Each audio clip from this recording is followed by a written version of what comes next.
Bonjour, on se retrouve pour le tuto coquille Saint-Jacques pour une entrée. La recette m'a été transmise par ma belle-mère et je devais la transmettre à une amie, mais elle a déménagé sur l'entrefaite. Comme ça lui fait un petit coucou. Pour cela, vous avez besoin d'un demi-litre de lait, d'un verre de vin blanc sec. Moi, je prends le moins cher, le Mareyeur. 100 g de crevettes grises. Alors là, je les ai achetées décortiquées d'avance. Une vingtaine de crevettes roses que je décortique et que je coupe en petits tronçons.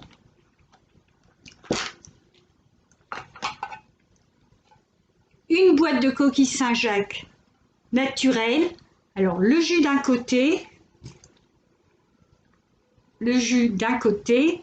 et les coquilles Saint-Jacques de l'autre. Et environ 200 g de champignons coupés en lamelles. Là, mes champignons étaient vraiment gros, donc j'en ai gardé un pour vous expliquer comment je les coupais.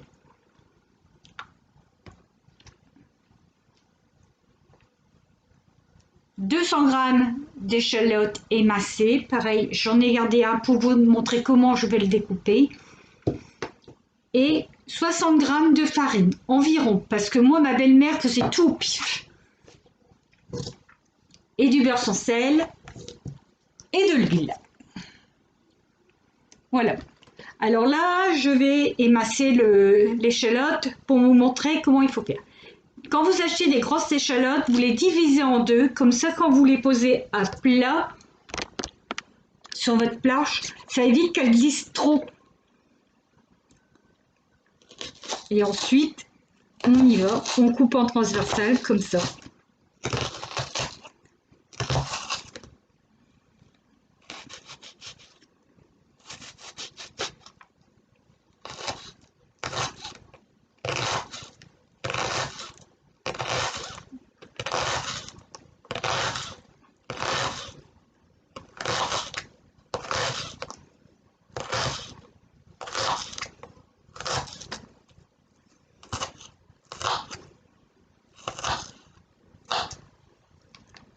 Voilà. Quand vous êtes pour mettre dans votre planche, mettez votre couteau pas côté tranche, côté dos, sinon vous enlevez l'affinage de votre lame.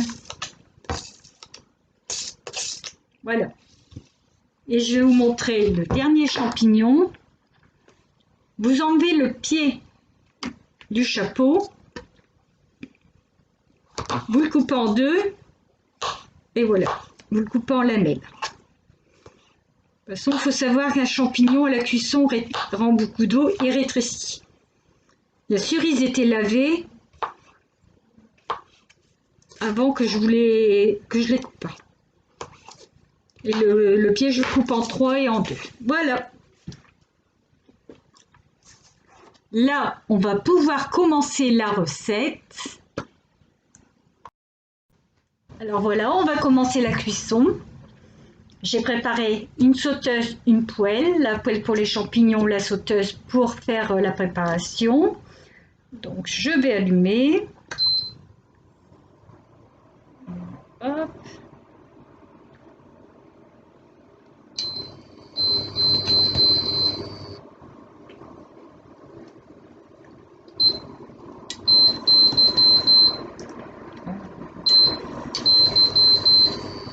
Là, je vais y faire fondre du beurre des deux côtés.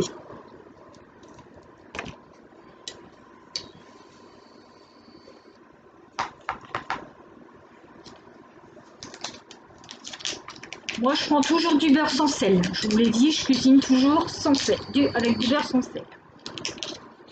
Si vous prenez du beurre avec sel, quand vous assaisonnez, ne remettez pas de sel. Mettez juste du poivre.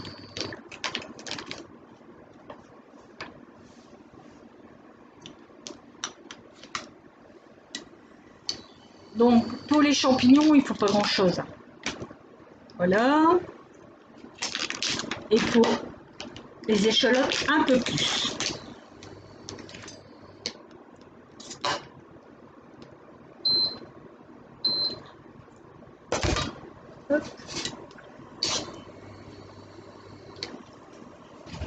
Alors, moi, j'y ajoute toujours un peu d'huile. Pourquoi? L'huile évite que votre beurre brûle. Si vous n'y allez pas, vous l'oubliez, ça évite que votre beurre brûle. Donc, un petit peu d'huile. Voilà. Hop. 2 cuillères en bois.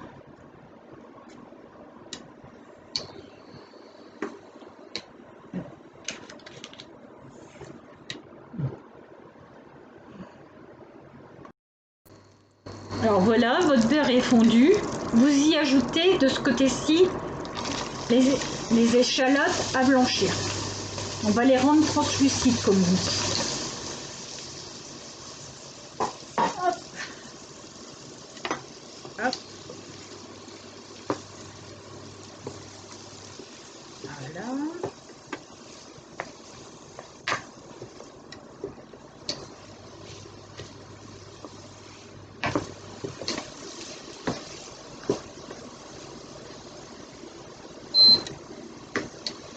Et de l'autre côté, on va y ajouter nos champignons.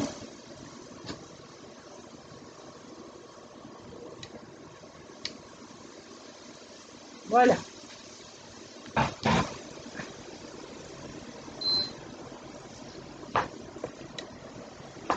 Les champignons, il n'y a pas besoin de beaucoup de surveillance. Vous les mélangez de temps en temps. Par contre, les échalotes, si vous les surveillez pour pas qu'elles brûlent.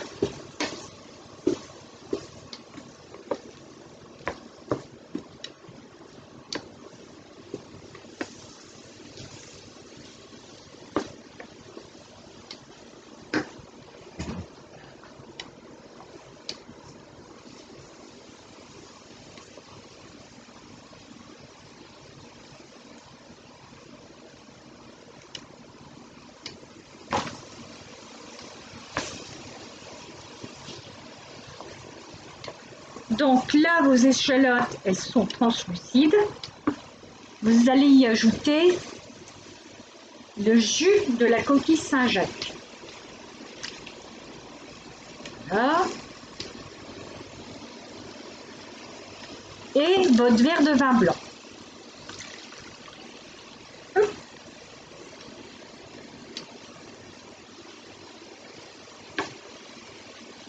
Et vous allez laisser réduire le jus.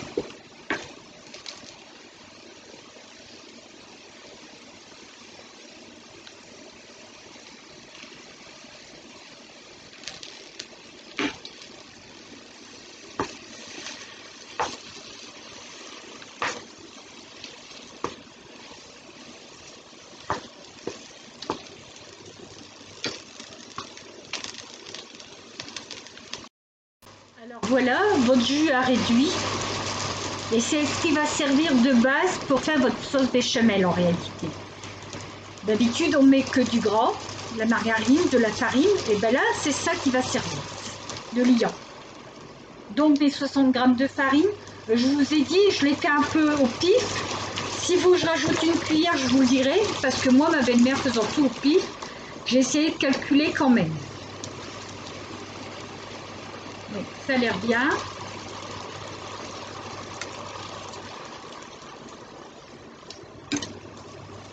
Alors c'est quand même mieux dans une marmite, hein, je vous l'avoue. Mais dans une marmite, vous n'aurez pas bien vu, donc je l'ai fait dans une sauteuse. Peu haute, c'est pas si bien que ça. Il vaut mieux une marmite. Et là, on va y ajouter le demi-litre de lait petit à petit. Comme si vous faisiez une sauce blanche ou une béchamel. Tout en jetant un œil sur vos champignons quand même.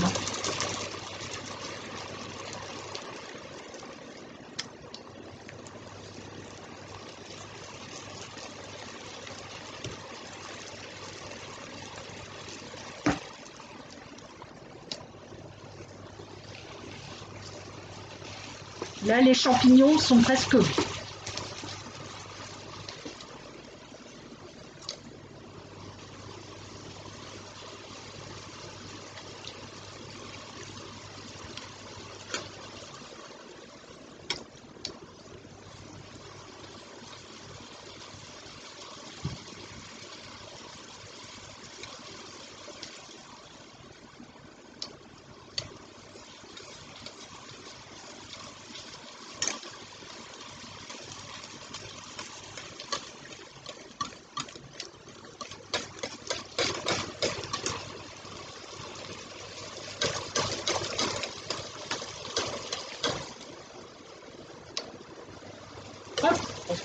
tablier.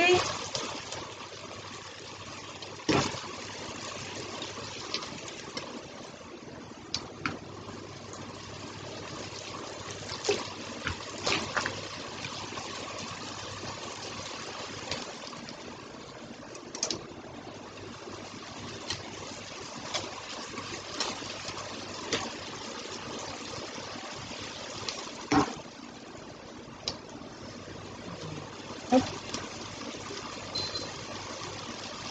Voilà.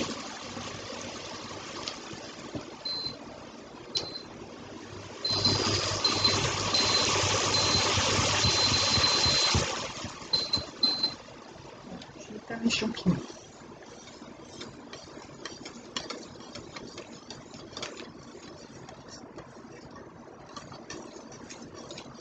Alors là, elle réépaissit.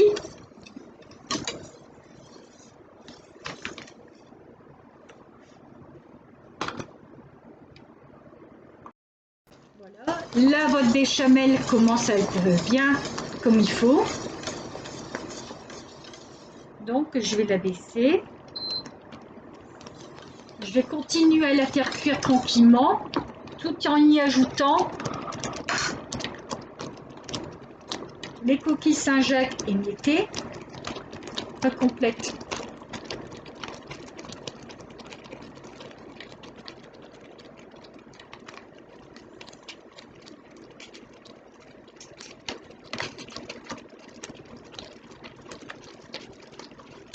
Hein?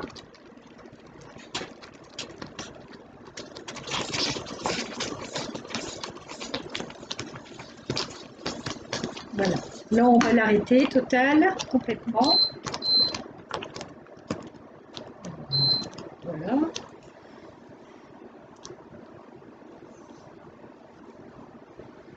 J'y ajoute mes 100 g de crevettes grises.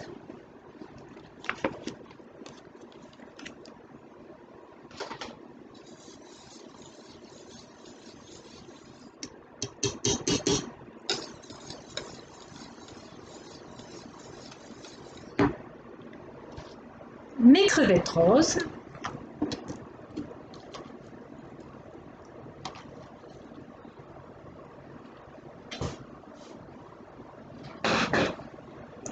Quand j'ai des moules, j'y ajoute des moules aussi. J'ai des amis qui émettent des fruits de mer aussi, des petits sachets congelés de fruits de mer. Moi, je ne suis pas trop pour parce qu'il y a quelque chose de croquant dedans et ça dénature un petit peu la coquille Saint-Jacques. Maintenant, chacun ses goûts et ses couleurs. Et après, j'y ajoute mes champignons. Alors, les champignons, pareil. Si vous avez des irréductibles qui n'aiment pas les champignons, moi, je vous conseille d'en faire 3-4 sans champignons et le reste avec champignons. Alors,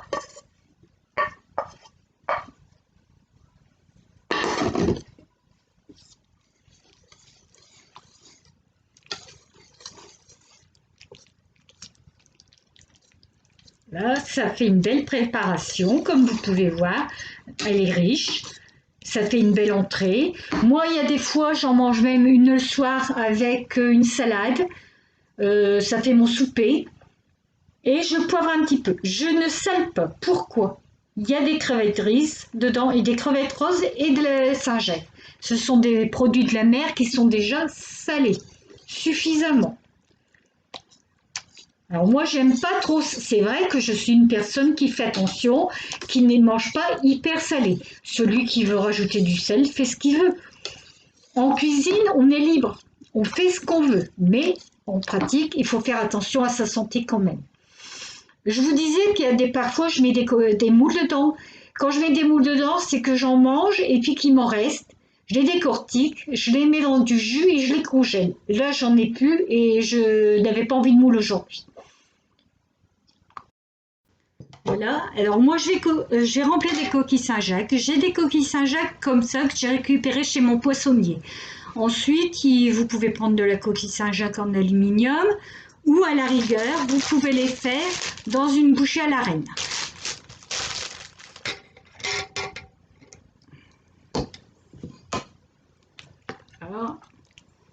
Alors, à peu près, vous mettez une louche suivant la grosseur de vos coquilles Saint-Jacques. Moi, c'est pareil, j'en fais de toutes les tailles. Comme ça, si j'ai des enfants, des adultes, bah, je sors au fur et à mesure. Parce que pareil, là, j'en ai beaucoup.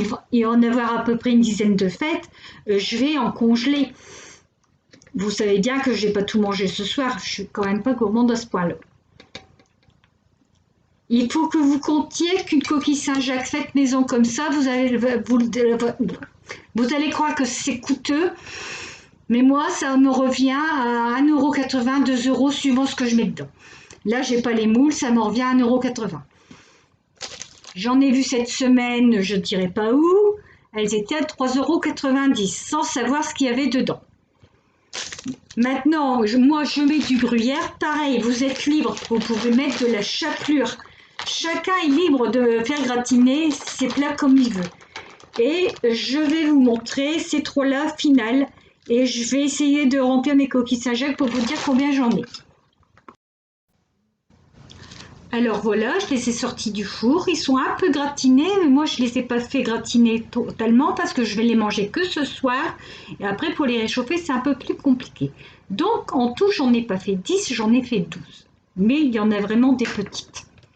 Voilà, le tuto est terminé. Ce qui est le plus long dans ce tuto, c'est la préparation. Après, ça va très vite. Je vous souhaite une bonne fin de semaine. Prenez surtout soin de vous et on se retrouve très vite. À bientôt.